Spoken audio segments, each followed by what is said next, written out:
Most people don't struggle because they lack discipline or motivation. They struggle because their nervous system has learned to stay in survival mode. If you've worked on your mindset, tried to change habits, or focused on your health, and it works for a while but doesn't last, there's usually a missing layer. Real change doesn't happen through repetition alone. It happens when subconscious patterns, emotional regulation, and the body are supported together.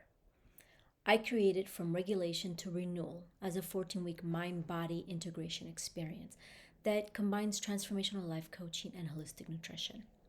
We work at the subconscious level to release limiting beliefs and old patterns while also supporting your gut health, mood balancing, and inflammation because the mind and body don't operate separately. There's no one size fits all outcome here. The work is collaborative, and what you gain depends on how you engage with the process. The outcomes depend on your willingness to show up, but with the right structure and support, change becomes sustainable instead of exhausting. For those who enroll, I also include 2 additional weeks of sessions and 2 months of continued text and email support after the program ends. So integration doesn't stop when the sessions do.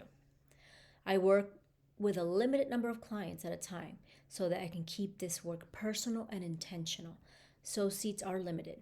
If you're at a point where you want real integration, not surface change, book a clarity call below. Whether we work together or not, I know you'll leave with insight you can use.